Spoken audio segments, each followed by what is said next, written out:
The crystal champagne flute trembles in my hand as I stand frozen in the country club's sunlit ballroom. Around me, chattering guests admire the elaborate decorations, silver and pink balloons bobbing against the coffered ceiling, fresh peonies spilling from mercury glass vases, delicate butterfly confetti scattered across crisp white tablecloths. Every detail is perfect just as I planned, just as I paid for. Courtney's voice slices through the pleasant hum of conversation like a blade. Isn't it sad planning a baby shower when you can't even have kids yourself? The words hit me in the stomach. My gaze snaps to my sister Brianna, standing next to Courtney in her flowing maternity dress, her hand resting on her swollen belly. Surely now she'll say something, defend me, tell her best friend to stop. But Brianna just looks down at her phone thumb, scrolling as if she hasn't heard a thing. 5 years of trying, one miscarriage. And now 3 months of secret hope, all reduced to a cruel joke in front of 50 guests. My chest constricts as I set down my glass, careful not to let it clatter against the table. Drawing a steadying breath, I turn and walk toward the ladies' room, keeping my spine straight, my steps measured. The weight of stairs presses against my back. Inside the restroom, I grip the marble counter, avoiding my reflection in the gilt-edged mirror. The check I wrote last week flashes through my mind. $250 for the venue catering and decorations, not counting the additional $9 or $50 for the custom cake and party favors. The numbers swim before my eyes as I splash cold water on my face. My phone buzzes. A text from Mark. Everything okay? You've been gone a while. Water drips down my chin as I stare at his message. My sweet, protective husband who wanted to say no when I insisted on hosting the shower, who almost spilled our precious secret last week in the living room as we discussed the expenses. Not yet, I had whispered then, pressing my fingers to his lips. Not until we're past the 3-month mark. Now I square my shoulders, straightening the pale pink sheath dress I chose so carefully for today. I know what I have to do.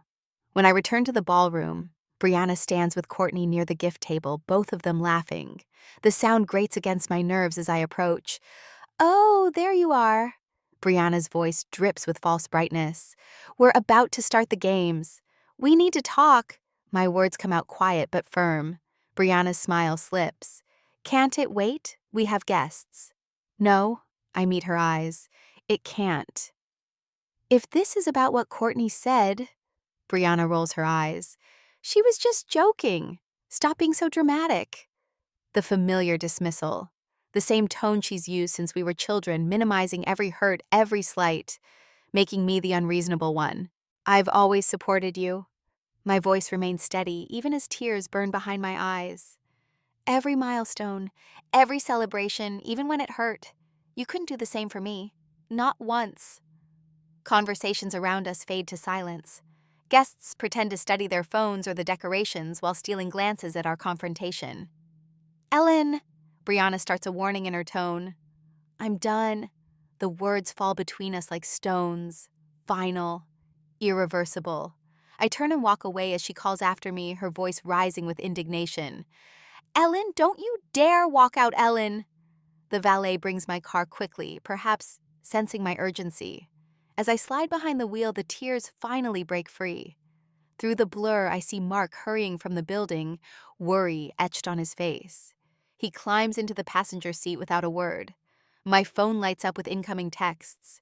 Brianna, Mom, even Courtney. With trembling fingers, I silence it, then drop it into the console. In the rearview mirror, the country club grows smaller, its elegant facade shrinking until it disappears around a bend, just like the illusion that my sister ever truly cared about my feelings. Mark's hand covers mine on the steering wheel. Let me drive. I shake my head, gripping the wheel tighter. I need to do this myself. The late afternoon sun slants through the windshield as we head home, casting long shadows across the dashboard. Behind us lies more than just a ruined baby shower, but the moment I finally stopped accepting scraps of love from people who should have given me the whole feast. What I did next would change my family forever. The next morning, the phone buzzes against my nightstand for the 17th time since dawn. Without looking, I know it's either Brianna, Mom, or one of their reinforcements ready to explain why I'm the villain in yesterday's baby shower drama. My head throbs as I stare at the ceiling, watching morning sunlight paint shadows across the textured surface. Mark's warm hand squeezes mine. You don't have to look at any of it, but I do. 32 text messages glare back at me, each one a fresh accusation. Mom's words leap from the screen. How could you embarrass your sister like this? Not a single mention of Courtney's cruelty or Brianna's silence. My stomach churns as I scroll through the digital pile of guilt. The voicemail notification blinks. A crisp, professional voice from the catering company inquires about the remaining $900 balance. My finger hovers over the callback button before I type a simple response. Please contact Brianna. I'm no longer involved. Steam rises from the chamomile tea Mark sets beside me. The familiar scent brings back a flood of memories. Always being the responsible one, the reliable sister, the family ATM. I close my eyes, remembering the day Mom convinced me to give Brianna my college fund. She needs it more than you do, Ellen. You're so good with money, you'll figure something out. And I did figure it out. 4 years of working full-time while taking night classes, sleeping 4 hours a night, eating ramen noodles to save every penny. Meanwhile, Brianna spent weekends at South Padre Island with her sorority sisters. Her Instagram feed a constant reminder of my sacrifice. You're the responsible one, Mom would say whenever I questioned the fairness. Dad would bury himself deeper in his newspaper, his silence an accomplice to the family's favorite myth. Ellen can handle it. Ellen doesn't mind. Ellen will understand. The baby shower wasn't the cause. It was just the final brick in a wall built over decades. A pounding at the door shatters our 3 weeks later quiet Sunday morning. Mark touches my shoulder, but I shake my head. Let her in. This needs to end. Brianna burst past Mark, her face flushed red against her cream-colored maternity dress. You humiliated me in front of everyone. Her voice bounces off our living room walls, disturbing the peace we've built in this home. I set down my tea with deliberate calm. The caterer needs to be paid. That's your responsibility. Brianna's hands shake as she jabs a finger toward me. You're my sister. You can't just walk out and stick me with the bill. Like you stuck me with your student loans. The words slip out before I can stop them, years of resentment crystallizing into sharp truth. That was different. Brianna's voice rises higher. Mom said a lot of things. My own voice stays quiet, steady. And I believe them all, not anymore. Mark steps between us, his shoulders squared. You need to leave now, Brianna. She blinks as if seeing him for the first time. This is between me and my sister. No. I stand, drawing strength from Mark's presence. He's right. Please leave. You can't be serious. Brianna's laugh holds a note of hysteria. After everything I've put up with from you. Put up with. The words taste bitter in my mouth. Name one thing, Brianna. One sacrifice you've made for me. Her silence fills the room like smoke. Leave now, I say quietly, or I'm calling the police. Something dangerous flashes in her eyes. She stalks to the door, then turns one hand resting on her swollen belly. You'll never meet my baby. The door slams with enough force to rattle our wedding photo off the wall. The frame hits the hardwood floor with a cracked spiderweb fissure spreading across the glass. As I bend to pick it up, the first sob escapes my throat. Mark's arms wrap around me as I sink to the floor, the broken frame clutched against my chest. Outside, Brianna's car screeches away, and I catch glimpses of curious neighbors peeking through their curtains. It's over, I whisper, but even as the words leave my lips, I know better. The text alert chimes again, Mom's name appearing on my screen like a harbinger. Brianna wasn't done yet, and neither was my mother. Through the tears, I press my hand against my own belly where our secret still grows. 3 months and 6 days, the greatest reason of all to finally break free. At the office one Tuesday morning, the quarterly financial reports swim before my eyes as I squint at my computer screen. 4 weeks have passed since the baby shower disaster, and I've thrown myself into work finding comfort in the orderly rows of numbers. My hand strays to my stomach, still flat beneath my pencil skirt, but holding our precious secret. The intercom crackles. Ellen? Jenny's voice wavers, setting off instant alarms. My usually unflappable assistant never sounds uncertain. Your sister is here. My fingers freeze on the keyboard. Through the glass walls of my office, I spot Brianna's familiar floral maternity dress, her rounded belly preceding her as she storms past the reception desk. Two junior analysts quickly avert their eyes, suddenly fascinated by their monitors. Tell her I'm in a meeting. The words barely leave my mouth before Brianna's voice booms through the office. You can't hide from me forever. She sweeps past Cubicle's clients from Morton Financial, watching open-mouthed from the conference room. You owe me $3,000. Security arrives as she reaches my door. Steve from the lobby and Marcus from the fourth floor. I remember bringing them Christmas cookies last year. Now they flank my sister, their faces professionally blank. Ma'am, you need to leave. Steve's voice carries the weight of authority. That's my sister in there. Brianna jabs a finger toward my office. She ruined my baby shower and stuck me with the bill. The walls of my corporate sanctuary crumble as her accusations echo. Years of careful reputation building, countless late nights proving myself, all threatened by this spectacle. My hands tremble as I gather my purse and keys. You have exactly 30 seconds to exit the building, Marcus warns her, or we'll escort you out. 4 hours later, I slip through the side door of my office, taking the back route to the parking garage, as Brianna's protests fade behind me. In my car, the leather seats cradle me as I slump forward, hands instinctively cupping my belly. My phone calendar glows on the dash display. Ultrasound, 2:30 p.m. Just 4 hours away. Tears blur my vision as I whisper to the tiny life inside me.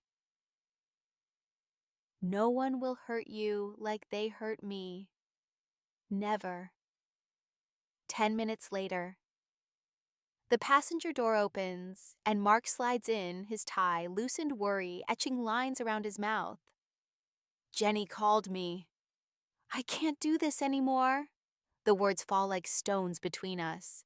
I thought I could maintain boundaries, keep some kind of relationship, but they'll never stop. My phone buzzes with a voicemail from Mom. I play it on speaker, Margaret's voice filling the car. I raised you better than this. Causing a scene at your sister's baby shower wasn't enough. Now, you're humiliating her in public. Before I can respond, a text from Dad appears. Your mother is very upset. Can't you just pay it for peace in the family? An email notification pops up next. Courtney's name making my jaw clench. Sorry if you were offended by what I said at the shower. You're being way too sensitive about this whole thing. Mark reaches for my phone, but I beat him to it, blocking each number with quick, decisive taps. A weight lifts with each press of the button. A knock on my window makes me jump. Janet from accounting stands there, holding 2 paper cups, concern softening her features. When I roll down the window, steam carrying the scent of chamomile wafts in. I thought you might need this. She hands me a cup. I watched my sister try to destroy my career when I wouldn't give her $10,000 for her business scheme. Sometimes family is just a word. It's the people who actually support you that matter. As if summoned by her words, my phone lights up with a text from Mark's parents.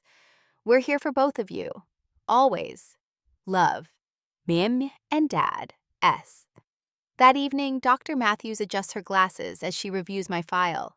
The stress levels you're describing concern me. Have you considered speaking with someone about this family situation? I smooth my shirt over my belly. I started seeing a therapist last week. She's helping me see the pattern, how they've always used money and guilt to control me. Good. She makes a note in my chart. Because what I'm about to show you needs to be a happy moment. The ultrasound screen flickers to life. A rapid whooshing fills the room. Our baby's heartbeat strong and steady. Mark's hand finds mine as a tiny form appears, arms and legs clearly visible now. Everything looks perfect. The technician smiles. Would you like to know the gender? Tears spill down my cheeks, but they're different from the ones I shed in my car this morning. Mark kisses my forehead, his own eyes glistening. This is our family now. I watch our baby shift and stretch on the screen, already showing signs of the person they'll become, the person I'll protect with everything I have. I'm going full no contact with all of them, I tell Mark as we walk to our car afterward, the ultrasound photos clutched to my chest. No more chances, no more manipulation. Our baby deserves better than that toxic legacy. He pulls me close, one hand resting protectively over mine on my stomach. Whatever you need. We're in this together. The setting sun paints the sky in shades of pink and gold, a beautiful ending to an ugly day. But as we drive home, my phone lights up with a number I don't recognize. My mother's voice fills our voicemail, and I realize with a sinking heart that the most painful betrayal was still to come. Next week, Tuesday, the security camera arrives in a plain brown box. Mark turns it over in his hands while I review the installation instructions, both of us sitting at our kitchen table in the gray morning light. 5 weeks since the baby shower disaster, and still the emails pour in. The texts multiply, the voicemails stack up. Should be simple enough to mount, he says, reaching for his coffee. I'll put it up this afternoon. My fingers trace the smooth edge of the instruction manual. I never thought I'd need cameras to protect myself from my own sister. The words hang between us, heavy with the weight of what Brianna's impromptu visit last week forced us to do. The memory of her pushing past Mark, storming through our living room, screaming about the unpaid catering bill floods back. Even now, my shoulders tighten at the thought of her rage-twisted face. My phone buzzes. Another text from Mom, which I delete without reading.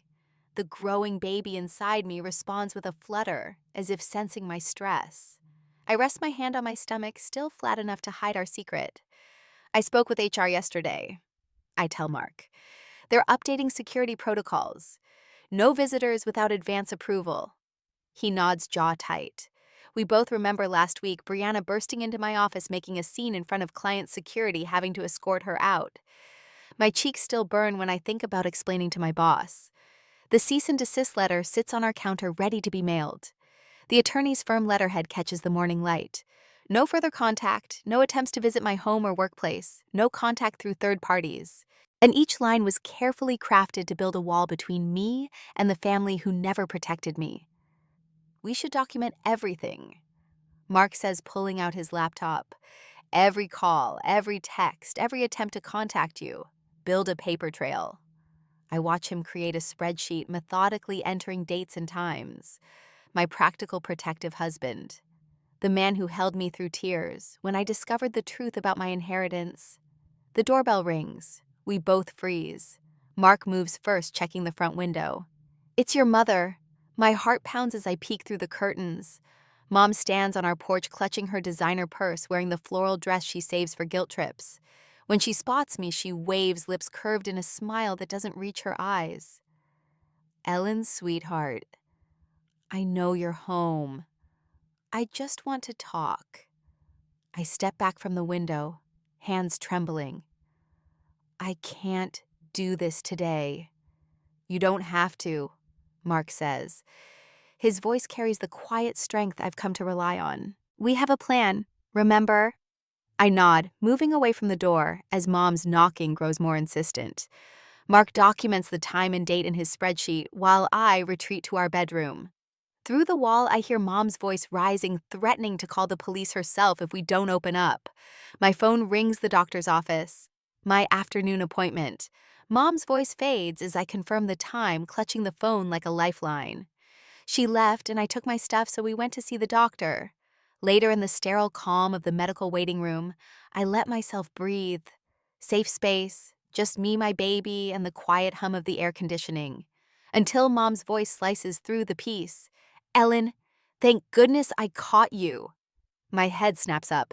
She stands in the doorway, face flushed with triumph. Other patients look up from their magazines, curious about the disruption. Ma'am, you can't be here. My doctor's voice, firm and professional, cuts through the tension. This is a private medical facility. Mom's eyes fill with tears, always her favorite weapon. I just want to talk to my daughter, Ellen, please. The nurse touches my arm. Dr. Williams says you can use the back exit. Follow me. As I hurry through the staff area, Mom's sobs echo behind me. I'm your mother. You can't shut me out. But I can. I will. That evening, I sat at our dining room table, surrounding myself with bank statements and old financial records. The truth emerges in stark black and white, $47,000 borrowed from my inheritance when I was in college. Money that funded Brianna's spring break trips, her first car, her endless shopping sprees. Mark's hands clench when he sees the total. They've been using you your entire life. The realization settles like ice in my stomach. Every sacrifice, every loan, every expectation that I would give and give while Brianna took and took it all traces back to this fundamental betrayal. My attorney answers on the second ring. Sandra, I need your help protecting what's mine. The next morning, I mail 2 letters. The first, a formal demand for repayment of my inheritance. The second, notice of a restraining order against Brianna. Dad calls within the hour, his voice shaking. We can't possibly pay that now, Ellen. You know that. Then we'll let the courts decide. Your mother is beside herself. How could you do this to us? The old guilt rises, but I push it down. How could you steal from your own daughter? Silence stretches between us. Then you would bankrupt your own parents. You made your choice years ago, Dad. Now I'm making mine. I hang up as tears spill down my cheeks. Mark wraps his arms around me and I lean into his strength. 3 days later, an email arrives from Courtney. A formal apology carefully worded by her lawyer. Brianna texts an hour later, suddenly sweet, talking about family healing and moving forward together. Mom and Dad's tone shifts too. No more demands or guilt trips. Their messages turn cautious, respectful. They know I have proof of their financial manipulation. No, I'm not afraid to use it. But as I file away Courtney's apology and block Brianna's number, I smile. They have no idea what's coming next. No idea that in 6 months they'll learn about their grandchild through a Facebook post. No idea that their actions today have sealed their fate. I rest my hand on my growing belly, feeling stronger with each kick against my palm. We're going to break this cycle, I whisper to my baby. You'll never know what it's like to be used by the people who should love you most. Mark's hand covers mine. Ready to set up those additional cameras. I nod, standing straighter. Ready for everything. 6 months later, the morning light streams through our nursery's bay window, casting golden patterns across the buttercup yellow walls. 6 months have passed since that day at the country club. 6 months of blessed quiet, broken only by the gentle swish of paint rollers and the soft discussions of nursery furniture placement. Mark stands beside me now, his phone ready as I position myself in the window seat, our daughter's tiny fingers wrapped around mine. Perfect, he whispers, capturing the moment. Just her small hand, pink and new, curled trustingly around my index finger. Nothing else needed. I type the caption with one hand. Charlotte Rose, 7 lubs, 4 OZ, perfectly healthy. My thumb hovers over the post button for just a moment before pressing down. The social media announcement drops into the world like a pebble into still water. The ripples start immediately. My phone buzzes against the windowsill. Once, twice, then a cascade of notifications that sound like angry bees. Mark reaches over and silences it, but not before I catch a glimpse of Brianna's name from a number I don't recognize. You stole my special time. The words flash across my screen in all caps. I can almost hear her voice shrill with indignation, as if she still stands in that sunlit country club room. Mark reads over my shoulder as more messages pour in. An email from Mom appears with "grandmother rights" in the subject line, followed by a wall of text about legal obligations and family duties. Dad's voicemail notification pops up next. Play it, I tell Mark. He puts it on the speaker. We had to find out from Facebook. Dad's voice carries that familiar disappointed tone, the same one he used when I refused to give Brianna my car after college. Ellen, this isn't how the family behaves. I pick up Charlotte from her bassinet, breathing in her sweet powder scent. Read them all, I say to Mark. My voice stays steady the same way it did that day at the shower when I finally said enough. He scrolls through each message, and after reading them aloud, deletes them one by one. They don't deserve you, he says quietly. Either of you. 4 days later, I came home. The same day, the doorbell rings. Through the front window, I see Dad standing on our porch. He clutches a stuffed bear in one hand, its price tag still dangling from its ear. The sight sends an unexpected pang through my chest, not of longing, but of something closer to pity. "I'll take Charlotte," Mark offers, but I shake my head. "She stays with me." I grab the baby monitor anyway, a habit now ingrained, and step onto the porch. The October air carries a hint of wood smoke from somewhere in the neighborhood. "Ellen," Dad's voice cracks a little. The bear dangles forgotten at his side. "Your mother is heartbroken." I lean against the door frame, studying his face. The lines around his mouth have deepened since I last saw him. "Did you ever ask what Courtney said to me that day?" He shifts his weight eyes, dropping to the welcome mat. "Did you ever once stand up for me, Dad?" Even once. The silence stretches between us like a physical thing. A car passes on our quiet street. Someone walks their dog across the way, waving cheerfully. I don't wave back. "Your mother won't accept this," he finally says, his voice small. "You have a choice." The words come out clear and firm, carried on the crisp autumn air. "Either you respect my boundaries, all of them, or you don't see us at all. No more showing up unannounced. No more guilt trips. No more letting Mom or Brianna use you as their messenger." He clutches the bear tighter, its fuzzy head twisted in his grip. "Ellen, please. We're family." That's right. We are. And family should protect each other, not tear each other down. I straighten up my hand on the door handle. "Those are my terms, Dad. The choice is yours." "Your mother won't," he starts again. "That's her choice," I cut in. "Just as this is mine." He looks at me for a long moment. This man who taught me to ride a bike, but never taught me to stand up for myself. Finally, he sets the bear down on the porch step and turns away. His footsteps echo against the concrete, growing fainter, until I hear his car door slam. Inside, Mark sits in the living room rocking chair, Charlotte asleep against his chest. "You okay?" he asks softly. I pick up the bear from the porch brush off its fur and set it on the entry table. A smile spreads across my face, genuine and free. "For the first time in my life," I tell him, "I truly am." Charlotte stirs in her sleep, making those tiny bird sounds that fill my heart.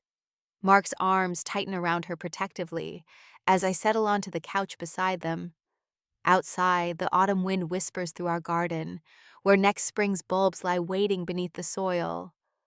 Like those dormant flowers, our story isn't over. It's just beginning. A year later, the morning sun filters through the paper lanterns strung across our backyard, casting rainbow patterns on Charlotte's curls as she toddles toward the flower beds. Our guests laugh and chat around tables decorated with fresh-cut roses from my garden. No country club formality here, just genuine warmth and joy. "Go on, sweetie, show Grandma Carol how you smell the flowers." I guide Charlotte's tiny hand toward a fragrant bloom. Mark's mother kneels beside us, her silver hair glinting in the sunlight, as she helps steady Charlotte's first wobbly steps. "Just like that," Carol coos. Gentle now. Her eyes meet mine, filled with the pure love I never saw in Margaret's gaze. Charlotte scrunches her nose and lets out a delighted giggle as she bends toward the rose. The sound of car doors slamming draws my attention to the driveway, where Janet and her husband arrive carrying a wrapped package. She waves, weaving between the scattered lawn chairs where our chosen family gathers to celebrate Charlotte's first birthday. No crystal champagne flutes or printed place cards, just paper plates, homemade cake, and people who love us exactly as we are. "You've outdone yourself," Janet says, surveying the casual spread. "Though I suspect this party cost a fraction of that other one." She squeezes my arm, understanding in her eyes. I shake my head, smiling. "And worth every penny more." The morning mail sits unopened on the kitchen counter where Mark left it, except for one small package he placed apart from the rest. No return address, just my name in familiar handwriting. Inside, I found a vintage silver baby spoon, delicate scrollwork etched along its handle. The note beneath read simply, "I was wrong. I'm sorry. When you're ready, I'd like to meet my granddaughter. Love, Dad." No manipulation, no guilt. Just 9 words that acknowledge what I've known all along. I tucked both items into Charlotte's memory box next to her hospital bracelet and first curl. "Someday we'll decide," I whispered to her sleeping form, "when you're old enough to understand why boundaries matter more than blood." The party flows around us like a gentle stream. Mark grills burgers while his father entertains Charlotte with funny faces. My friend Susan's twins push her on the baby swing we installed last month. This is what family should feel like: easy laughter, steady support, love without conditions. Later, as the afternoon mellows into evening, I carry Charlotte to her favorite spot in the garden. See the butterfly? I point to a monarch landing on the purple coneflowers. They're free to fly wherever they choose, just like you'll be. The memory of that baby shower confrontation feels distant now, like watching a storm through thick glass. The lightning still flashes, but it can't touch us anymore. We settled the financial mess through attorneys, no direct contact needed. The money meant nothing compared to the peace we found. Mark joins us, his arm sliding around my waist. The setting sun paints the garden in soft gold as our remaining guests help clean up, everyone pitching in without being asked. This is the legacy I choose for Charlotte. People who show up, who stay, who lift each other up without keeping score. Later that night, after the house falls quiet, I set up my phone in the nursery. Charlotte sleeps peacefully in her crib, unaware that I'm recording a message for her future self. My darling girl. I begin, voice soft but sure. Family isn't just about shared blood. It's about the people who choose you again and again, who celebrate your joy without trying to dim your light, who love you not because they have to, but because they want to. Mark appears in the doorway, drawn by my voice. He slides down to sit beside me, our shoulders touching. You'll never have to earn love.